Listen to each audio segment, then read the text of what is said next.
오늘은 여러분과 함께 유라굴로라는 풍랑이라는 제목으로 말씀을 나누겠습니다. 4.19 혁명 후 민주당 정권이 집권했을 때 자유당 정권하에 요직을 맡았던 한 정치인이 조그마한 밀선을 타고 일본으로 도망을 쳤던 이야기를 들어본 적이 있습니다. 그 같은 밀선이 현해탄에서 풍랑을 만났는데 산더미 같은 파도와 세찬 비바람에 그 배는 한간 나무잎같이 휘둘리고 곤두박질 치는데 그는 간장이 있는 대로 다 녹아내리더라는 것입니다. 그때 죽음의 공포가 하늘에다 그는 목매인 짐승처럼 살려달라고 하나님께 있는 힘을 다하여 부르짖었다는 것, 그 이야기를 해주었습니다. 그는 그 후 결코 바닷가에 나가지 않는다고 말했습니다. 바다의 풍랑이 이처럼 무섭지만 이 세상 삶에서 당하는 인생 풍랑도 이에 못지않게 무섭습니다. 바로 우리가 이 무서운 경제 위기의 태풍을 지나면서 우리가 탄 한국호가 이 거센 풍랑을 어떻게 헤쳐나갈지 한 치 앞을 내다볼 수 없이 세찬 바람에 격렬히 흔들리고 있습니다. 그렇기 때문에 이 세찬 비바람에 우리 한국이란 배가 격렬히 흔들리고 침몰하지 않을까, 그런 위험이 항상 우리 앞에 다가오고 있습니다. 성경에 보면 사도 바울 선생도 로마로 가는 도중 지중해에서 큰 풍랑을 겪었습니다. 그들의 배가 라세아성 가까운 미항에 기항했을 때 바울이 행선에 대해서 만류하며 경고했습니다. 바울 선생은 기도하는 사람이었습니다. 비록 그가 포로가 되어 잡혀서 로마의 시자 앞에 재판을 받으러 가는 중에 있었지만은 그를 호송해가는 백부장에게 그는 경고했습니다. 사도행전 27장 9절로 10절에 보면 여러 날이 걸려 금식하는 절기가 이미 지났으므로 행선하기가 위태한지라 바울이 저희를 구원하여 말하되 여러분이여 내가 보니 이번 행선이 하물과 배만 아니라 우리 생명에도 타격과 많은 손해가 있으리라, 그렇게 말했습니다. 그런 기도하는 중에 하나님께로부터 계시를 받은 것입니다. 계시라는 것은 인간의 이성이나 감각이나 지식을 얻은 것이 아닙니다. 하나님께서 직접 주신 것입니다. 그러나 이 바울의 말에 선장과 선주는 그 색에 저항을 했습니다. 저 바울 저 사람이 뭘 안단 말인가? 백면서생이 바다의 항해라고는 전혀 모르는 사람이 뭘 금방지게 요번에 행선이 위험해서 배나 화물이나 생명에 지장이겠다고 협박을 한가? 우리야말로 바다에서 장사를 해먹고 살고 평생을 바다를 벗삼아 살고 있는데 우리가 바다를 알면 알지 자기가 뭘 안단 말인가? 그래서 그들은 바울 선생의 말을 정면으로 저항했습니다. 그런데 그 배에 많은 죄수를 태워서 로마로 호송해 가는 백부장 율리오는 바울의 말이든지 이 선장과 선주의 말이든지 두 말 중에 한 말을 선택을 해야 됐습니다. 그런데 백부장 율리오는 하나님의 계시보다 인간의 경험과 욕심의 소리를 받아들였습니다. 바울 선생은 하나님의 계시를 가지고 말씀을 합니다. 여기 선장과 선주는 빨리 로마로 가서 하물을 불려놓아야 돈을 벌 수 있기 때문에 그들은 욕심에 잡혀 있어서 계시 같은 것 아무 소용이 없었습니다. 이래서 그들은 강제로 떠나가자, 여기에 있는 것보다 떠나가서 좀 더 넓은 항구에 가서 과동을 하고 지나가는 것이 좋다. 이래서 백부장 율리오는 선장과 선주의 말을 듣고 바울의 말을 무시하고 그들은 배를 출항시켰다가 거대한 유라굴로라는 풍랑을 만나게 됐습니다. 도저히 사람의 힘으로 배를 바로잡을 수 없는 그러한 풍랑에 부딪히게 되고 말한 것입니다. 여러분, 우리가 인생을 살면서 인본주의와 탐욕을 따라서 가면은 언제나 풍랑을 만나게 되어 있습니다. 그것은 규정된 사실입니다. 성경에는 욕심이 잉태하면 죄를 낳고 죄가 장성하면 사망을 낳는다고 단순하게 말하고 있는 것입니다. 사람이 마음속에 탐욕을 가지고 일을 하면 그것은 불법을 향하게 되고 그 결과는 반드시 사망에 떨어지고 만다는 것입니다. 에레미야서 2장 13절에 내 백성이 두 가지 악을 행하였나니 곧 생수의 그런 데는 나를 버린 것과 스스로 웅덩이를 판 것인데 그것은 물을 저축지 못할 터진 웅덩이라고 말했습니다. 하나님을 저버리고 하나님 말씀을 버리고 인본주의에 있어서 인간의 수단과 방법으로 살아나가겠다고 애쓰는 사람은 결과적으로 허무하게 되고 만다는 것입니다. 에레미야서 2장 18절로 19절에 보면 내가 시오로의 물을 마시려고 애굽 길에 있으면 어찌미니며 그 하수를 마시려고 아수르 길에 있으면 어찌미뇨 내 악이 너를 징계하겠고 내 패역이 너를 책할 것이라. 그런즉 내 하나님 야훼를 버림과 내 속에 나를 경외함이 없는 것이 악이요 고통인 줄 알라. 주 만군의 야훼의 말이니라. 우리가 하나님 야훼를 버리고 야훼 하나님을 경외치 않은 것이 악이요 이것이 바로 고통을 가져온 줄 알라는 것입니다. 하나님 없이 그 권위를 무시하고 멀리 떠나서 육신의 정욕과 안목의 정욕과 세상 자랑을 따라서 살며 세속에 휩싸여서 탐욕을 따라 살면은 반드시 큰 풍랑을 만나게 되어 있는 것입니다. 백부장 율리오가 바울의 계시의 말씀을 무시하고 선지와 선장의 욕심의 말을 듣고 배를 그대로 움직여 가다가 풍랑에 부딪힌 것처럼 오늘날 우리가 행하는 모든 일에 우리가 욕심으로서 결정하고 나가면 반드시 풍랑 속에 떨어지게 되는 것입니다. 지킬 만한 것보다 내 마음을 지켜라. 생명의 그런 이에서 나고 있는데 우리의 마음과 생각이 탐욕에 잡히면 부정부패하게 되고 거짓말을 하게 되고 세속적이 되고 탐욕의 노예가 되고 미워하고 시기하고 분노하고 질투하고 오만하고 교만하게 되고 결국에는 파탄을 향해서 돌진에 들어가는 것입니다. 우리는 바로 오늘 그 시점에 들어와 있는 것입니다. 여러분, 이 백부장 율리오가 탄 배는 거대한 풍랑을 만나서 도저히 배의 가는 방향을 잡을 수가 없었습니다. 사도행전 27장 18절로 19절에 보면 우리가 풍랑으로 심히에 서다가 이튿날 상공들이 짐을 바다에 풀어버리고 사흘째 된 날에는 배의 기구를 저희 손으로 내어버리니라. 풍랑을 만나서 이제는 정신없이 밀려가니 생명을 살기 위해서는 배가 무거워서는 침몰하겠단 말입니다. 먼저 배에 있는 모든 화물, 그 욕심의 그런 화물을 다 불어버리고 사흘째는 배의 기구인 모든 것을 다 던져버리고 이제는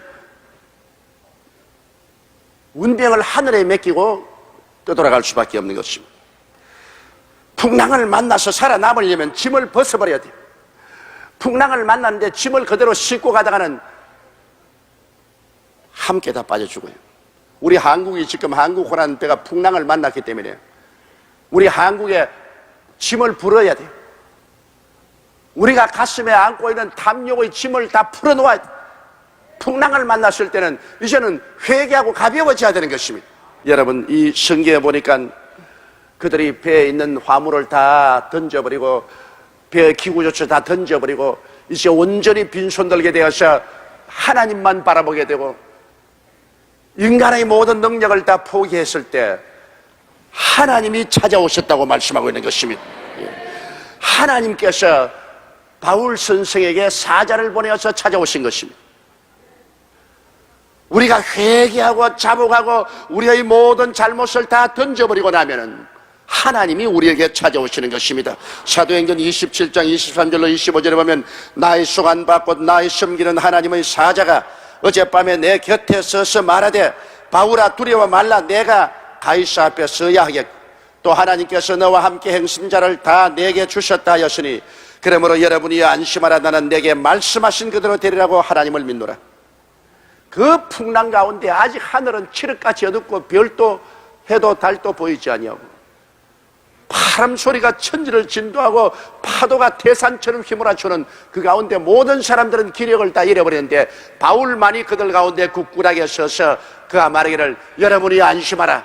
나는 내가 속한 데가 있고 내가 섬기는 하나님이 계시는데 그분이 사자를 보내어서 내가 반드시 로마로 가야 되겠고 그 때문에 여러분도 함께 로마까지 하나님이 무사히 다 가도록 하시겠다고 약속하셨다. 나는 하나님의 말씀을 믿는다. 여러분, 우리가 속한 바를 확실히 알고 우리가 믿는 바가 확실히 있으면 어떠한 풍랑이 일어나도 요동치 않을 수가 있는 것입니다. 바울의 신앙 고백이 즉 우리의 신앙 고백이 되어야 되는 것입니다. 오늘 우리 한국호가 기웃덩거림이 어찌할 바를 모를 때 교회가 일어나서 우리의 속한 바, 우리의 섬기는 하나님을 우리가 선포하고 요동치 않고 우리가 단호하게 설 수 있으면 온 한국 믿지 않은 사람들도 우리를 바라보고 용기와 희망을 가지고 따라오게 될 것입니다. 여러분, 어려울수록 우리는 어디에 속하는가를 알아야 됩니다. 예수 믿는 여러분은 지금 어디에 속하고 있는 것입니까? 이 세상에 속해 있습니까? 썩어질 물질에 속해 있습니까? 여러분, 바울은 내가 속한 것을 안다고 말했는데 다른 이들은 세상과 절망에 속해 있어도 여러분, 우리는 예수님에게 속해 있는 것입니다. 하늘과 땅의 모든 권세를 가지시고 이 땅에 오셔서 우리 위해 죽었다가 부활하셔 승천하신 예수님께 우리는 소속해 있습니다. 우리는 예수님께 소속해 있으니 자연히 하나님께 속해 있습니다. 예수께서 말씀하기를 그날에는 너희가 내 안에, 내가 너희 안에, 내가 하나님 안에, 하나님이 내 안에 있는 것을 너희가 알리라고 말씀하는 것입니다. 이러므로 예수 그리스도를 구주로 모시고 예수께 속해 있는 사람은 우리는 자연적으로 하나님께 속해 있으며 하나님은 하늘과 땅과 세계와 그 가운데 모든 것을 지으신 분이신 것입니다. 그리고 자동적으로 우리는 이 세상 나라에 속하지 않고 하늘나라에 소속하고 있는 것입니다. 하나님이 친히 임금이 되시고 하나님이 친히 다스리시며 알파와 오메가 되시고 처음과 나중이 되시고 시작과 끝이 되시는 우리는 하늘나라에 소속하고 있는 것입니다. 그러므로 하나님의 지배를 받고 있으며 하나님의 돌보심을 받고 있는 것입니다. 이렇기 때문에 세상이 절대 절망에 취하더라도 우리 그리스도인은 절대 소망에 속해 있는 것입니다. 비록 세상에 우리가 살고 한국 호란 배를 타고 함께 이 거대한 유라굴라의 풍랑을 만났지만은 그러나 우리의 속세계는 그리스도의 속에 있고 하나님께 속에 있고 우리 속에는 하늘나라가 와서 다스리고 있기 때문에 하나님께서 우리와 같이 계심으로 우리가 두려워하지 않습니다. 무서워하지 않습니다. 놀라지 않습니다. 이런 담대함을 가져야만 되는 것입니다. 그리고 바울 선생은 나는 이 하나님을 주야로 섬긴다고 말했습니다. 여러분, 우리가 섬기는 하나님은 야훼 이레, 우리 위해서 예비하신 하나님이시며 야훼 라파, 우리를 치료하는 하나님이시며 야훼 니시, 우리에게 승리의 깃발을 주시는 하나님이시며 야훼 샬롬, 우리에게 평강을 주시는 하나님이시며 야훼 로이, 우리를 목자가 되어서 이끌어주는 하나님이시며 야훼 메카데시, 우리를 거룩하게 만들어주는 하나님이시며 야훼 찌드게누, 우리를 의롭게 만들어주시는 하나님이시며 야훼 삼마, 항상 우리를 성전 삼고 함께 계시는 하나님이신 것입니다. 우리는 종이 하나님을 믿고 있지 않습니다. 우리는 신학적인 이론의 하나님을 믿고 있지 않습니다. 우리는 지금 살아서 성령으로 우리와 함께 와서 거하시며 우리 가운데 역사하시는 하나님을 믿고 있는 것입니다.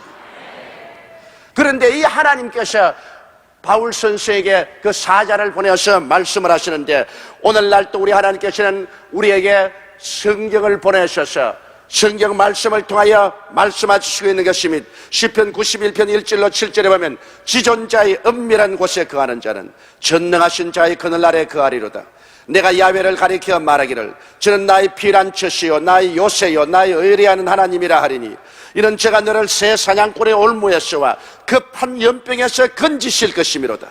제가 너를 그 깃으로 덮으시리니 내가 그 날개 아래 피하리로다. 그의 진실함은 방패와 손방패가 되나니 너는 밤의 놀램과 낮에 흐르는 살과 흑암 중에 행하는 연병과 백주에 황폐케 하는 파멸을 두려워 아니하리로다. 천인이 내 곁에서 만인이 내 우편에서 엎드려지나 이 재앙이 내게 가까이 못하리로다고 말하고 있는 것입니다. 왜? 우리는 예수 그리스도와 아버지 하나님과 천국에 속해 있기 때문인 것입니다. 천국의 권세와 위엄과 보호 아래 우리는 살고 있기 때문인 것입니다. 그러므로 그 하나님은 우리에게 말씀하시고, 하나님은 사자를 보내서 우리를 지켜주는 것입니다. 시편 91편 11절로 12절에 제가 너를 위하여 그 사자들을 명하사 내 모든 길에 너를 지키게 하심이라. 저희가 그 손으로 너를 붙들어 발이 돌에 부딪히지 않게 하리로다. 거대한 유라굴로의 풍랑을 만난 그 배는 바울 선생이 탔기 때문에 하나님께 속하고 예수께 속하고 천국에 속한 바울 선생, 그가 그 배에 타고 있기 때문에 하나님께서 사자를 보내사 그를 지키고 말씀을 해주시고 그를 건지시고, 바울 선생 때문에 그 배가 다 지킴을 받고 뱃속에 탄 사람들이 다 바울의 준바되어서 생명을 보존하겠다고 말씀한 것입니다. 여러분, 바울이 만일 그 배를 안 탔더라면 그 배는 유라굴라의 풍랑에 박살이 되고 오늘날 성경에 기록도 안 될 것이고 그곳에 탄 백수십 명의 사람들은 모두 다 물고기밥이 되고 말할 것입니다. 그러나 그곳에 보통 사람이 아닌 예수께 속한 사람, 하나님께 속한 사람, 천국에 속한 사람, 하나님을 섬기는 사람이 탔기 때문에 하나님이 자기 백성을 보호하기 위해서 사자를 보내고 말씀하신 것입니다. 우리 한국의 소망이 뭡니까? 한국이라는 배가 유라굴라의 풍랑을 만나 이렇게 기웃덩거리고 야단 법석을 하지만은 세상 사람들은 우리 한국에 5천만 동포가 타고 있으니 5천만 동포가 다 그냥 한국 사람인 줄 알고 있지만은 이곳에 여러분 예수께 속하고 하나님께 속하고 천국에 속해서 하나님을 섬기는 1200만 하늘나라 백성이 살고 있는 것입니다. 한국호라는 이 배가 유라굴라의 풍랑을 만나서도 이곳에 1200만의 하늘나라 사람들이 살고 있고 5만 교회와 10만 주의 종들이 이곳에 있습니다. 이러므로 이곳을 하나님께서 모른다고 고개를 돌릴 수가 없습니다. 아무리 풍랑을 만나도 하나님은 당신의 백성들을 돌보시는 하나님이신 것입니다. 우리는 이 세상에 살지만은 이 세상에 속하여 있지 않습니다. 우리의 국적은 천국에 있는 것입니다. 우리의 임금님은 예수 그리스도요 하나님 아버지이신 것입니다. 그러니 하나님께서 힘이 없어 우리를 돌보지 않겠습니까? 능력이 없어 우리를 건지지 못하시겠습니까? 여러분, 우리 한국에 소망이 있다는 것은 한국에 하늘나라 백성이 있다는 것이 한국의 소망인 것입니다. 시종교를 지나가던 유라굴라를 풍랑을 만난 그 배가 소망이 있은 것은 그 배 속에 바울이 타고 있었기 때문에 소망이 있은 것입니다. 바로 여러분이 한국에 있기 때문에, 여러분이 기도하기 때문에, 여러분이 하나님 백성이기 때문에 이 나라는 멸망하지 아니할 것입니다. 이 한국호가 침몰하지 아니할 것입니다. 이것이 우리에게 위대한 소망이 되는 것입니다. 여러분, 한국의 구원이 다른 데서 있다고 생각하지 마십시오. 우리의 구원은 하나님께 있는 것입니다. 우리가 과거에 잘못 살아온 것 다 던져버리고 우리를 가볍게 하고 회개하고 잡아가며 하나님을 찾고 나올 때 죽은 자를 살리시며 없는 것을 있게 하시는 하나님께서 우리를 찾아오시면 문제는 다 해결되어 버리고 마는 것입니다. 이사야서 59장 1절로 2절에 야훼의 손이 짧아 구원치 못하심도 아니요 귀가 둔하여 듣지 못하심도 아니라 오직 너희 죄악이 너희와 너희 하나님 사이를 내었고 너희 죄가 그 얼굴을 가리워서 너희를 듣지 않게 하미라고 하는 것입니다. 오늘날 그 누구보다도 먼저 이런 시련을 받았을 때 한국 교회가 회개하고 자복해야 되는 것입니다. 한국의 교회가 하나님 앞에 바로 서야 되는 것입니다. 이 기회야말로 우리가 부르짖어 회개하고 자복하고 죄악을 버리고 주께로 돌아와서 정의롭게 살고 진실하게 살고 거룩하게 살도록 새로운 마음의 각오를 해야만 될 때인 것입니다. 교회와 성도가 하나님께 간절히 부르짖을 때 하나님은 교회와 성도를 건지려 오다 보니까 교회와 성도들이 타고 있는 한국이라는 배를 한꺼번에 건져 주시는 것입니다. 하나님이 바울을 건지자가 보니까 바울이 탄 배와 그 사람들을 다 함께 살려놓은 것입니다. 이사야서 43장 1절로 3절에 야곱아 너를 창조하신 야훼께서 이제 말씀하시느니라 이스라엘아 너를 조성하신 자가 이제 말씀하느니라 너는 두려워 말라 내가 너를 구속하였고 내가 너를 지명하여 불렀나니 너는 내 것이라 내가 물 가운데로 지날 때 내가 함께 할 것이라. 강을 건널 때 물이 너를 침몰치 못할 것이며 내가 불 가운데로 행할 때 타지도 아니할 것이요 불꽃이 너를 사르지도 못하리니 대전하는 야훼 내 하나님이여 이스라엘의 거룩한 자여 내 구원자임이라. 내가 애굽을 너희 속량물로 구스와 스바를 너희 대신으로 주었노라. 우리가 회개하고 우리가 올바르게 쓰면은 우리 때문에 우리나라가 삽니다, 여러분. 우리 때문에 하나님이 이 나라를 찾아오시는 것입니다. 그러므로 예수 믿는 우리 한 사람 한 사람, 우리 교회 하나하나가 얼마나 나라와 민족 앞에 중대한 책임이 있다는 것을 알아야 되는 것입니다. 시편 91편 14절로 15절에 하나님이 가라사대 제가 나를 사랑한즉 내가 저를 건지리라. 제가 내 이름을 안즉 내가 저를 높이리라. 제가 내게 간구하니 내가 응답하리라. 저희 환난 때 내가 저와 함께하여 저를 건지고 영화롭게 하리라고 말씀한 것입니다. 이러므로 예수 안 믿는 사람이 어찌 예수님을 사랑하며 예수님을 높이겠습니까? 환난 때 부러지겠습니까? 우리 민족 중에 예수를 아는 1200만이 이렇게 해야만 되는 것입니다. 우리가 하나님을 뜨겁게 사랑하십시다. 하나님의 이름을 높이며 공경하십시다. 그리고 환난 중에도 간절히 부르짖어 기도하십시다. 그렇게 할 때 하나님은 우리를 건지시고 높이시고 환난 당한 우리를 오히려 영화롭게 만들어 주시는 것입니다. 그와 함께 한국어라는 배를 탄 동포들도 우리 때문에 IMF의 유라굴로라는 풍랑에서 벗어나게 되는 것입니다. 이 나라의 소망은 교회에 있습니다. 이 나라의 소망은 1200만 성도에 있는 것입니다.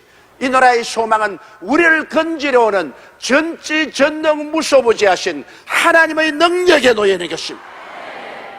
교회가 사도 바울 선생처럼 이 풍랑 가운데 일어나서 나의 속한 바 나의 섬기는 하나님이 나를 건져준다고 외쳐야 되는 것입니다. 그러므로 여러분도 나와 함께 건짐을 받으라고 말할 수 있는 교회가 되고 성도가 되기 위해서 우리 뜨겁게 하나님을 사랑하고 하나님을 공경하고 높이며 환난 때 있는 힘을 다하여 하나님께 부르짖어 기도하는 여러분 되시기를 주의 이름으로